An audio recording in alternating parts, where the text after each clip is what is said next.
Prezados amigos, prezadas amigas, muito boa noite. Estamos dando início ao programa Espiritismo e Vida, em nossa série O Estudo Sistematizado do livro O Evangelho segundo o Espiritismo. Todos os domingos, às 20 horas, estamos aí fazendo um estudo sistematizado, gradual, a respeito de todos os itens contidos no Evangelho segundo o Espiritismo, contando, é claro, com a participação de outros companheiros, de outras localidades, que com muita boa vontade, muito carinho, trazem aí a sua contribuição para este estudo sistematizado do livro. Hoje nós vamos dar continuidade ao estudo do capítulo 5, Bem-aventurados os aflitos. Nós já estamos nas instruções dos Espíritos. Hoje vamos falar a respeito do item número 20, que foi uma mensagem de Françoise Nicolas Madeleine, Cardeal Morlot, dada em Paris, no ano de 1863, e que tem como título A Felicidade Não É Deste Mundo. Então, capítulo 5 do Evangelho segundo o Espiritismo, Bem-aventurados os aflitos, nas instruções dos Espíritos, item 20, A felicidade não é deste mundo. E ele começa dizendo: não sou feliz. A felicidade não foi feita para mim. Exclama geralmente o homem em todas as posições sociais. Isso, meus caros filhos, prova, melhor do que todos os raciocínios possíveis, a verdade desta máxima do Eclesiastes: a felicidade não é deste mundo. Com efeito, nem a riqueza, nem o poder, nem mesmo a florida juventude são condições essenciais à felicidade. Digo mais, nem mesmo reunidas essas três condições tão desejadas, porquanto incessantemente se ouvem, no seio das classes mais privilegiadas, pessoas de todas as idades se queixarem amargamente da situação em que se encontram. O primeiro ponto positivo desta mensagem do Cardeal de Morlot é que lá no Eclesiastes, já lá está contido: a felicidade não é deste mundo. E mesmo que nós tenhamos riqueza, poder e a florida juventude do corpo físico, mesmo assim, com essas três condições muitas vezes favoráveis à nossa vida, vamos encontrar no seio dessas classes mais privilegiadas os queixumes amargos de que essas pessoas verdadeiramente não são felizes. E quando nós falamos a respeito da riqueza, do poder e da juventude florida do nosso corpo físico e da nossa vida material, nós observamos que isso está diretamente ligado às questões materiais do mundo em que vivemos. Nós poderemos ter muita riqueza, poderemos ter muito poder, poderemos ter, durante a nossa juventude florida, um belo corpo, sermos belos na nossa feição, né? Física, e nem sempre isso vai provar que nós sejamos pessoas completamente felizes. Tudo isso indica para nós, de uma maneira muito clara, que, independente da classe social que nos encontremos, independente das questões monetárias que possamos ter na nossa vida, e que também, independente do corpo físico maravilhoso, da saúde esplendorosa que tenhamos, isso não significa que estejamos livres das vicissitudes da vida. Isso não significa que estejamos livres das circunstâncias que a vida nos proporciona. Porque todos nós, todos que estamos aqui, estamos condicionados a este mundo de provas e expiações. E se aqui estamos, é porque, de alguma maneira, de alguma forma, em determinado instante da nossa caminhada, teremos que expiar ou provar alguma coisa. Não para ninguém, mas para nós mesmos, para que possamos limpar o nosso campo perispiritual, para que possamos nos limpar das mágoas, das tristezas, dos erros cometidos em espírito. Lembrando, é claro, que já tivemos inúmeras encarnações, já tivemos inúmeras oportunidades, já convivemos com inúmeras pessoas ao longo desta caminhada, desde o instante da nossa criação até agora, neste momento. E é claro que nós temos, sim, compromissos a serem acertados de nós para com uma outra pessoa e talvez de outras pessoas para conosco mesmo. E isso se faz de uma maneira, muitas vezes, não feliz, não harmoniosa. Essas circunstâncias, muitas vezes, acontecem em momentos muito difíceis da nossa vida. Em momentos em que somos verdadeiramente levados a expiar ou a provar de uma forma que não esperávamos, que não aguardávamos.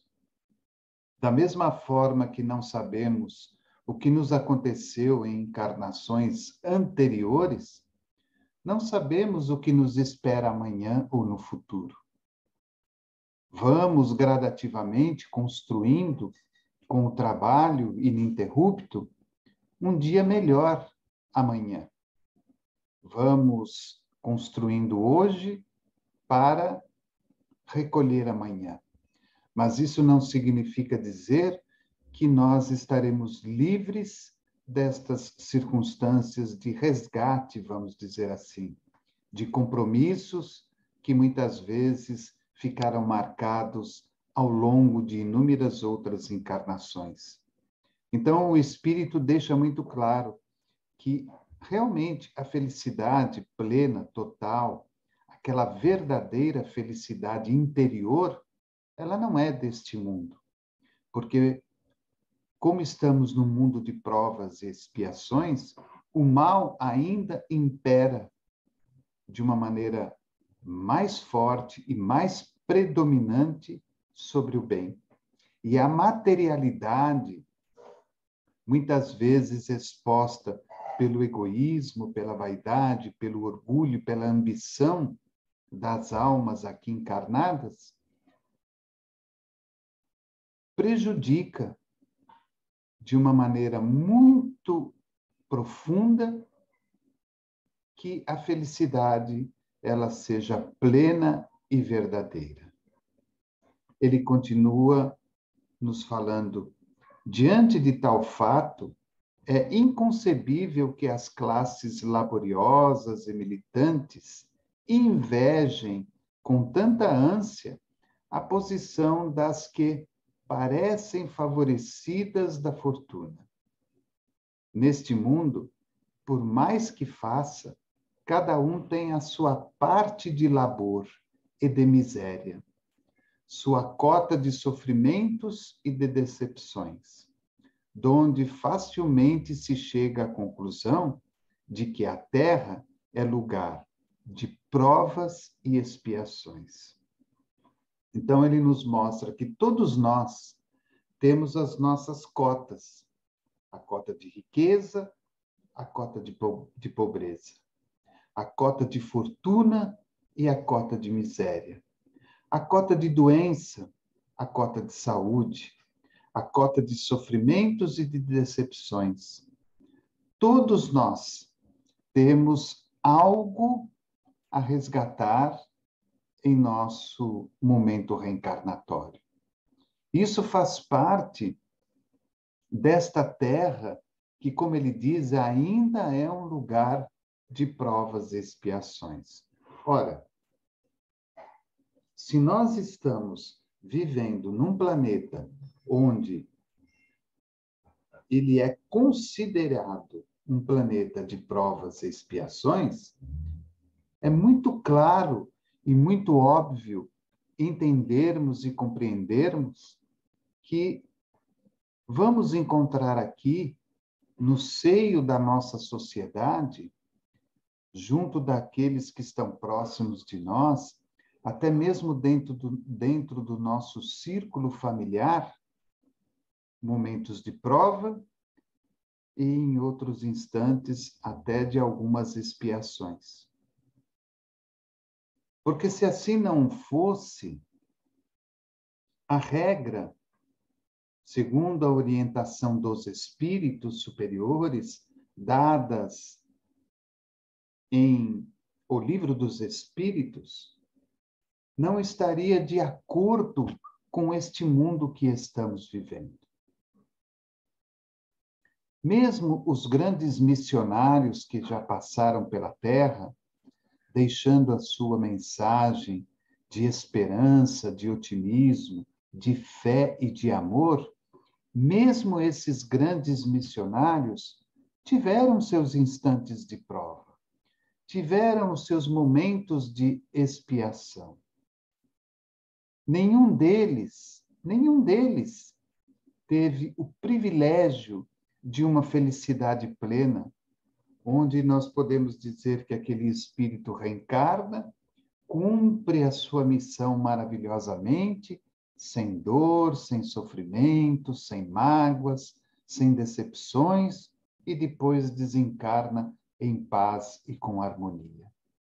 Olhemos, por exemplo, o próprio Mestre Jesus, espírito de alta hierarquia espiritual, dotado de uma profunda inteligência, de uma profunda capacidade mediúnica, dotado de uma percepção além daquilo que nós podemos imaginar, e mesmo assim, como um exemplo e uma necessidade, e até mesmo uma disposição dele próprio, passou aí pelos seus sofrimentos, pelas suas decepções, pelas suas tristezas.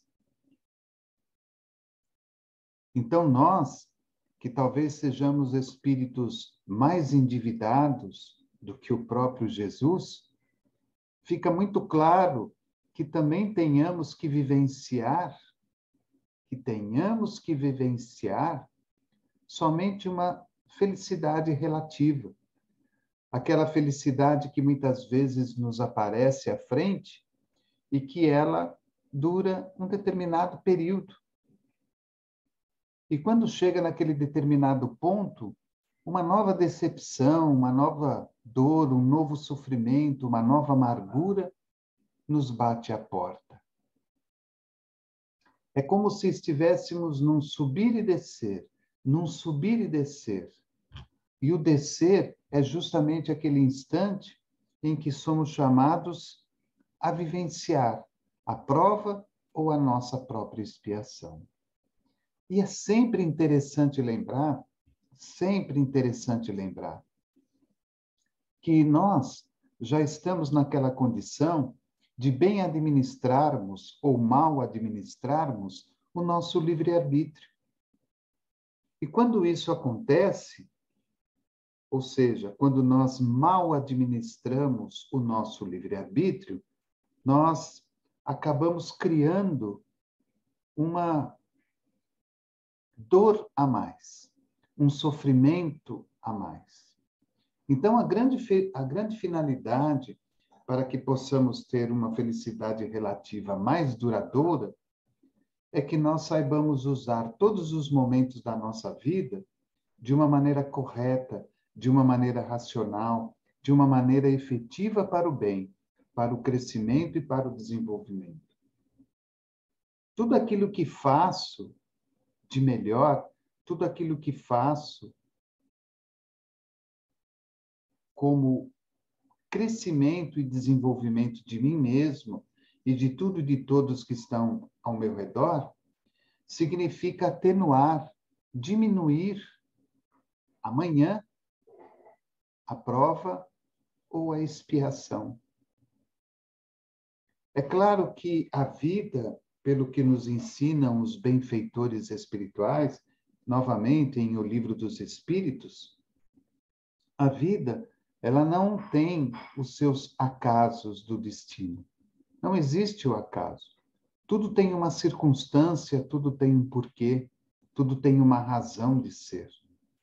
E nós sabemos perfeitamente que muitas vezes determinadas situações fazem parte desta programação reencarnatória da qual estamos vivendo. Mas outras situações muitas vezes não faziam parte desta programação. E nós, por uma atitude errônea, por um mau uso do nosso livre-arbítrio, adicionamos essa questão na nossa caminhada, no nosso programa original. E com isso, aumentamos a dificuldade, aumentamos a dor, aumentamos o sofrimento.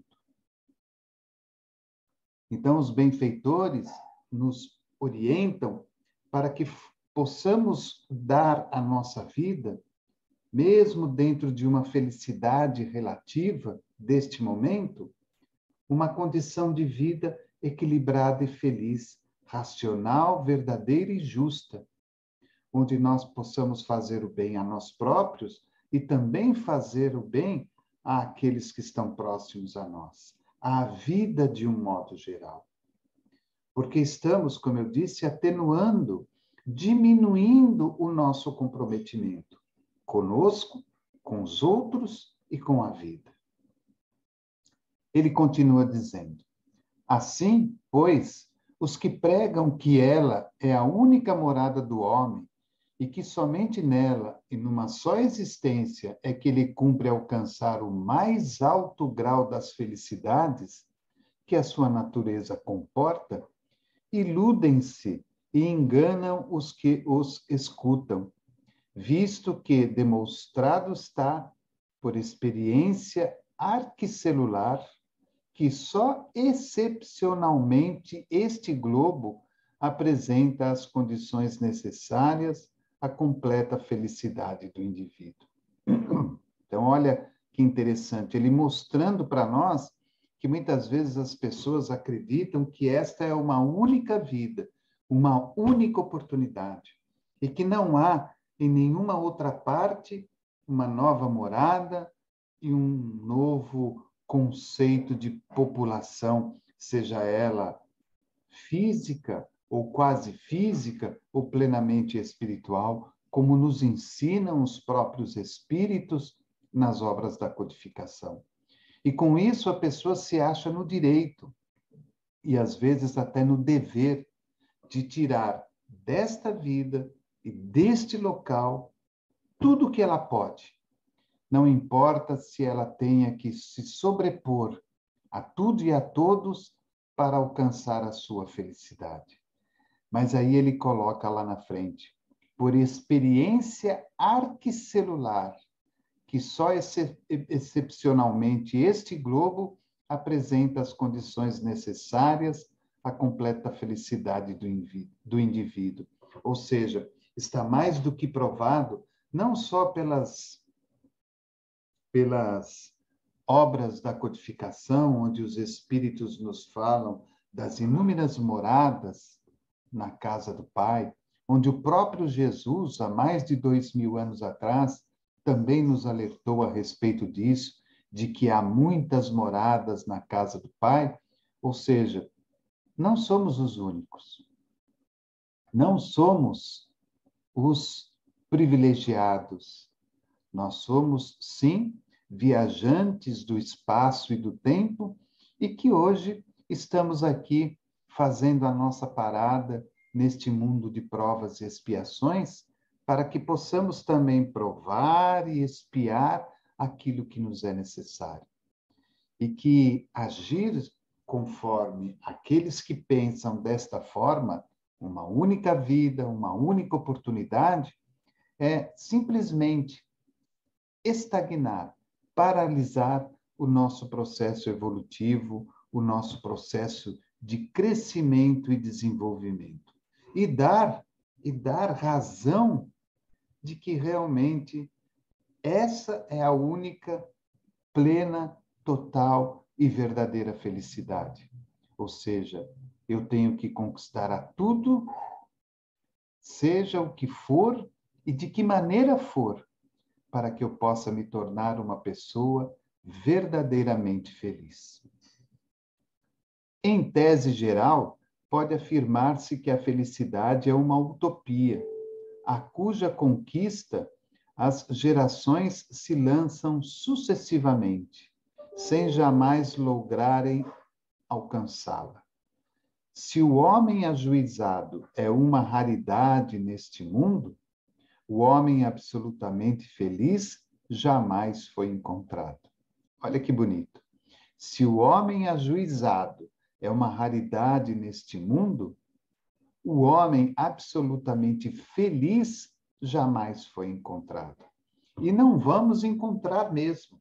Da mesma forma que temos dificuldade de achar uma pessoa ajuizada, onde ela haja de conformidade com os princípios cristãos, com os princípios da solidariedade, da fraternidade, da humanidade em favor de tudo e de todos, achar uma pessoa plenamente, absolutamente feliz é impossível. Porque o mundo em si, este planeta em si, ele não nos oferece essa condição. Hoje nós temos uma guerra aqui, outra guerra ali, uma doença aqui, uma epidemia ali, uma catástrofe aqui, uma dor aqui, um sofrimento ali, a perda de alguém querido naquela outra parte, alguém que se suicidou, alguém que fez o aborto, alguém que cometeu um homicídio muito grave, enfim, em todos os instantes, em todos os momentos da vida, a sociedade, de um modo geral, ela está integralmente envolvida neste processo da qual o próprio planeta nos oferece. O que nós vamos esperar de um planeta de provas e de expiações, a não ser provas e expiações, por parte dos indivíduos e por parte da coletividade, das comunidades.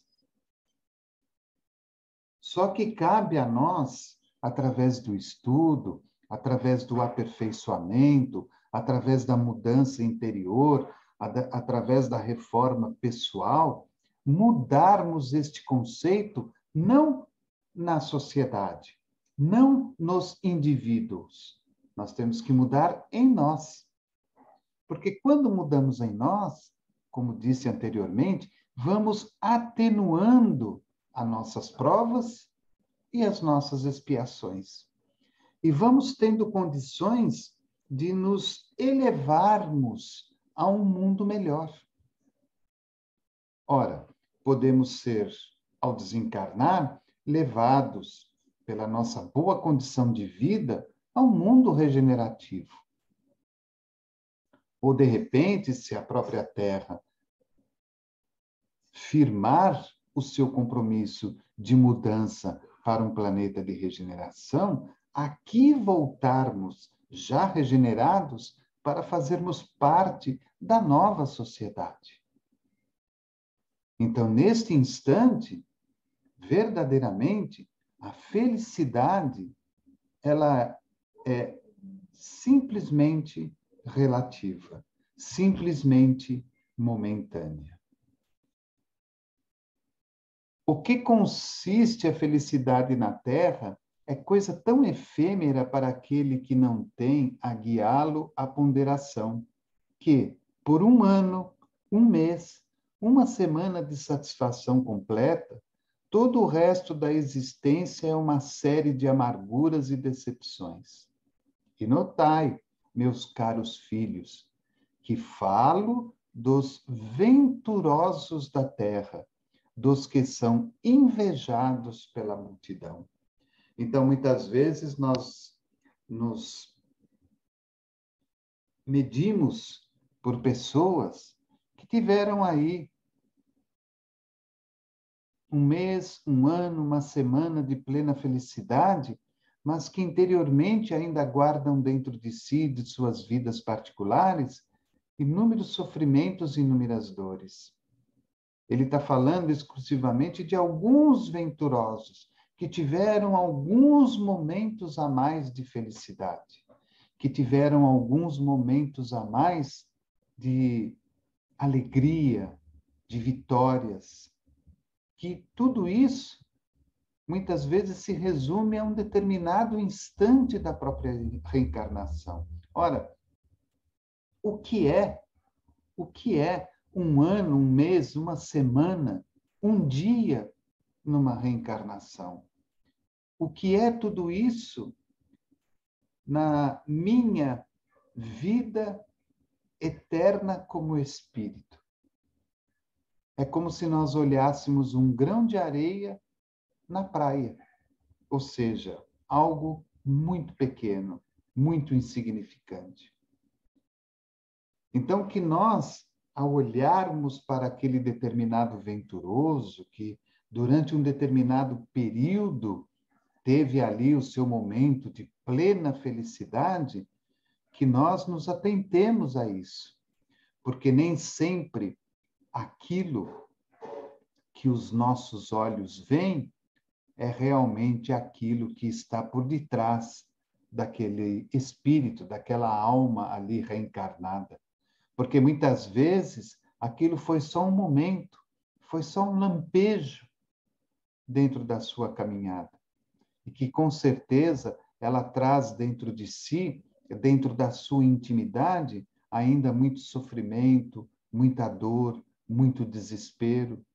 Quantos de nós guardamos dentro da nossa residência relacionamentos de conflito? O marido, a esposa, os filhos com os pais com os filhos, necessidades materiais, problemas de doença,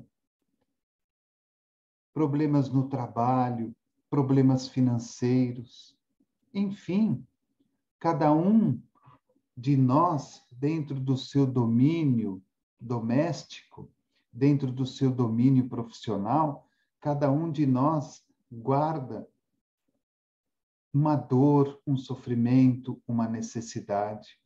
Todos nós estamos lutando a cada dia para sermos pessoas melhores, para sermos mais felizes. E a felicidade não está resumida única e exclusivamente no poder, na riqueza e na beleza. A felicidade, talvez ela seja a consciência em paz e tranquila que nós podemos guardar de tudo aquilo que nós realizamos conosco mesmo e com as pessoas que estão próximas de nós. Talvez essa seja a verdadeira felicidade, daquela consciência que cumpriu o seu dever dentro de suas possibilidades, dentro daquilo que poderia oferecer.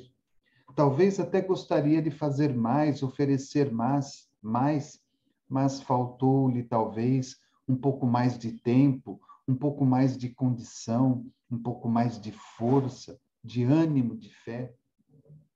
Mas alguma coisa foi feita. Conseguintemente, se a morada terrena são peculiares as provas e a expiação, forçoso é se admita que, algures, moradas há mais favorecidas, onde o espírito, conquanto aprisionado ainda numa carne material, possui em toda a plenitude os gozos inerentes à vida humana. Tal a razão porque Deus semeou no vosso turbilhão esses belos planetas superiores para os quais os vossos esforços e as vossas tendências vos farão gravitar um dia, quando vos achardes suficientemente purificados e aperfeiçoados. Então, o Espírito nos dando a orientação de que, olha, existem sim outros mundos melhores do que a Terra. Existem sim mundos superiores à Terra. Talvez nesses lugares você ainda vai encontrar alguma semelhança com relação à vida humana, o corpo humano, as questões da vida humana idênticas à Terra, mas com certeza você encontrará nesses locais, neste planeta, nessa outra morada, uma vida totalmente diferente àquela que hoje nós vivenciamos na Terra. Ou seja, uma vida inteiramente voltada ao bem, uma vida inteiramente voltada ao desenvolvimento, ao crescimento do espírito, uma vida onde a nossa paz de consciência ela se transformará em benefícios não só a nós, mas à comunidade que nos rodeia. E ele fala, para que isso aconteça, é necessário que se ache interiormente você purificado e aperfeiçoado. E purificação, essa purificação não é simplesmente aquela conotação de espírito plenamente puro, mas purificado na maneira como pensamos, olhamos, ouvimos, falamos, sentimos e agimos no cotidiano. Aperfeiçoados como quando passamos a dar um roteiro diferente à nossa vida. Entendemos que a riqueza, o poder, a beleza fazem parte da vida, mas não são a prioridade da vida. São os empréstimos que Deus nos oferece para que possamos nos encaminhar a uma condição de aperfeiçoamento. E a condição plena de aperfeiçoamento, de purificação, é quando nós nos entendemos verdadeiramente como espíritos, como uma luz, como uma chama eterna que não se destrói, não se desfaz e não morre jamais. Aí sim teremos, como eu disse anteriormente, condições de estarmos numa morada melhor. Ou teremos condições de estar aqui mesmo, num mundo renovado, regenerado, modificado, para contribuirmos ainda mais, para nos desenvolvermos cada vez mais. Assim, pois, meus filhos. Eu pulei. Todavia, eu pulei. Todavia, não deduzais das minhas palavras que a terra esteja destinada para sempre a ser uma penitenciária. Não, certamente. Dos progressos já realizados, podeis facilmente deduzir os progressos futuros, e dos melhoramentos sociais conseguidos, novos e mais fecundos melhoramentos. Essa tarefa imensa, cuja execução cabe à nova doutrina que os Espíritos vos revelam. Então, nós não estamos fadados, nós e o planeta Terra, a sermos os presidiários dentro de uma penitenciária. Não.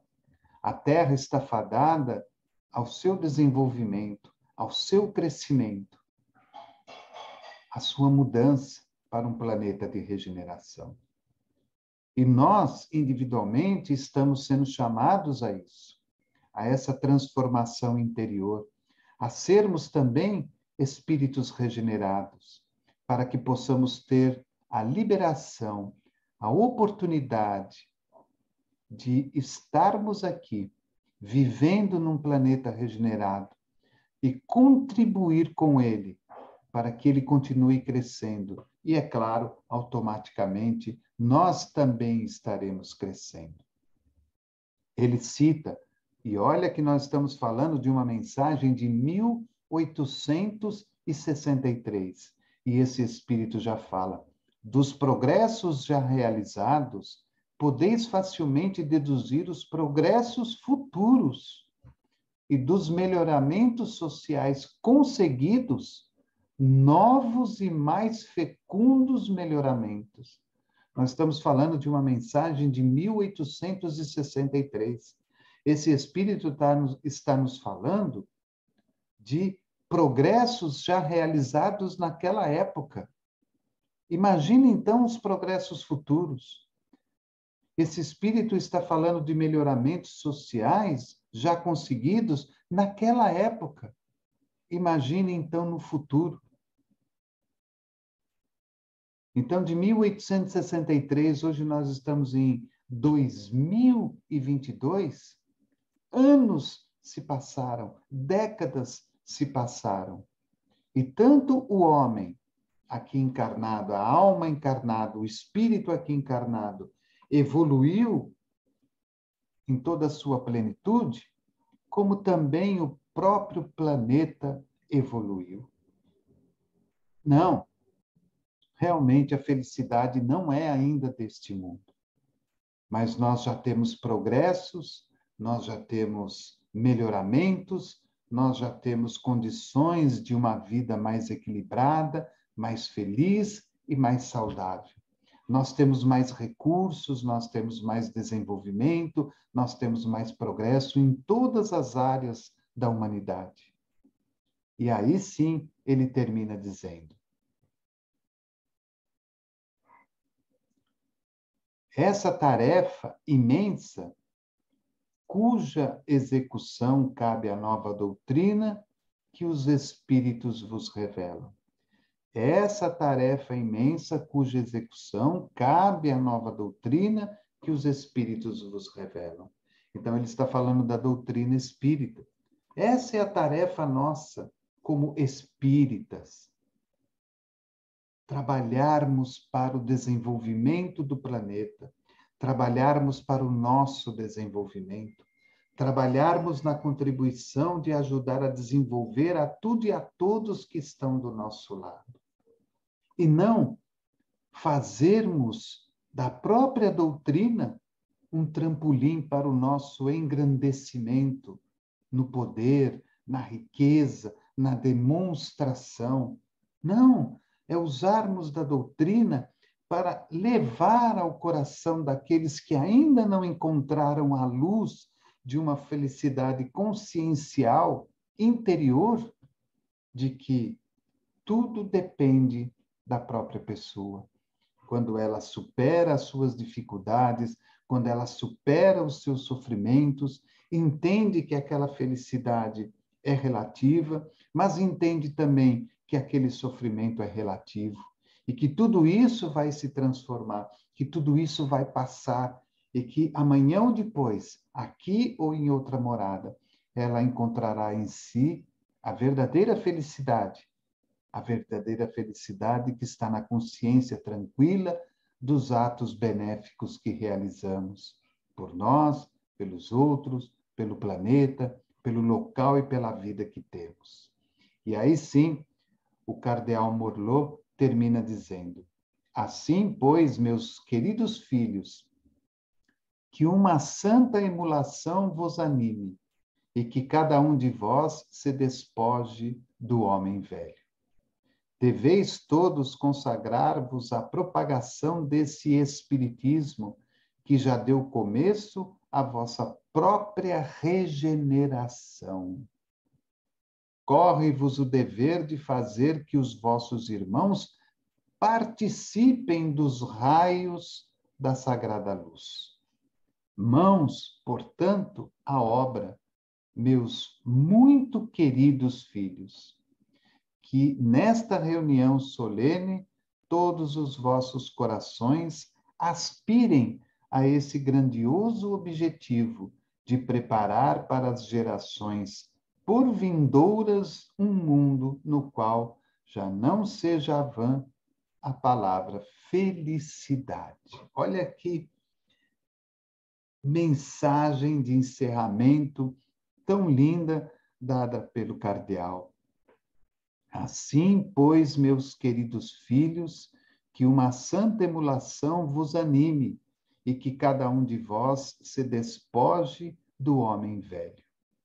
Deveis todos consagrar-vos à propagação desse espiritismo, que já deu começo à vossa própria regeneração, a vossa própria regeneração, a minha regeneração. Corre-vos o dever de fazer que os vossos irmãos participem dos raios da sagrada luz. Mãos, portanto, à obra, meus muito queridos filhos, que nesta reunião solene todos os vossos corações aspirem a esse grandioso objetivo de preparar para as gerações por vindouras um mundo no qual já não seja vã a palavra felicidade. E quando ele fala aqui de gerações por vindouras, nós podemos até nos incluir, porque nós vamos desencarnar e provavelmente podemos reencarnar aqui mesmo. Então, que nós sejamos contribuidores para o desenvolvimento deste mundo regenerativo. Da mesma forma como nós já estamos nos regenerando, como ele mesmo diz, desde 1857, quando os primeiros lampejos do Espiritismo se fizeram presentes na humanidade através da primeira edição do Livro dos Espíritos.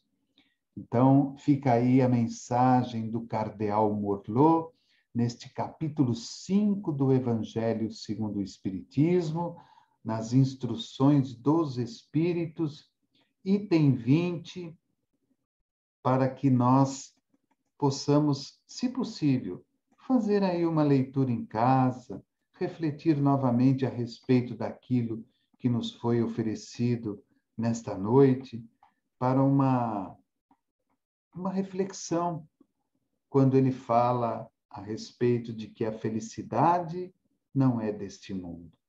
E quando ele deixa no final que nós possamos trabalhar para as gerações por vindouras, para que se tenha um mundo no qual já não seja vã a palavra felicidade. Que a gente possa realmente trabalhar para isso, para a minha felicidade, para a felicidade das outras pessoas, para a felicidade do mundo. E que esse mundo regenerativo, com certeza, nós possamos encontrar nele muito, mas muito mais felicidade do que o mal. Porque o próprio mal se sentirá envergonhado, tamanha a quantidade de felicidade existente no próprio mundo e no coração de todos os espíritos que vão aqui habitar. Então, fica aí o nosso abraço a todos vocês, a nossa gratidão por estarem conosco neste estudo. O nosso estudo é um estudo muito simples, como de todos os nossos outros companheiros.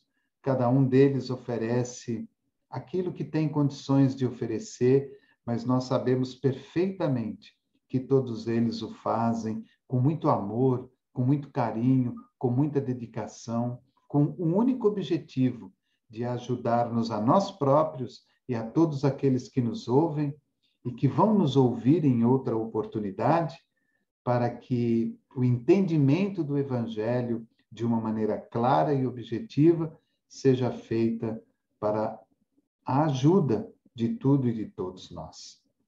Então, fica aí o nosso forte abraço a todos, uma boa noite de descanso, um bom final de domingo, uma semana abençoada, com muita saúde, com muita paz, Lembrando que o nosso estudo do Evangelho continua no próximo domingo, às 20 horas, quando estaremos recebendo o nosso companheiro Vinícius Pereira, da cidade de Santos, aqui no litoral sul de São Paulo, que estará abordando o item 21 das instruções dos Espíritos, deste capítulo 5, Bem-aventurados os aflitos, o item 21, que tem como tema perda de pessoas amadas, mortes prematuras. Então, que Jesus abençoe a todos. Programa Espiritismo e Vida, simples, objetivo, constante. Um abraço a todos.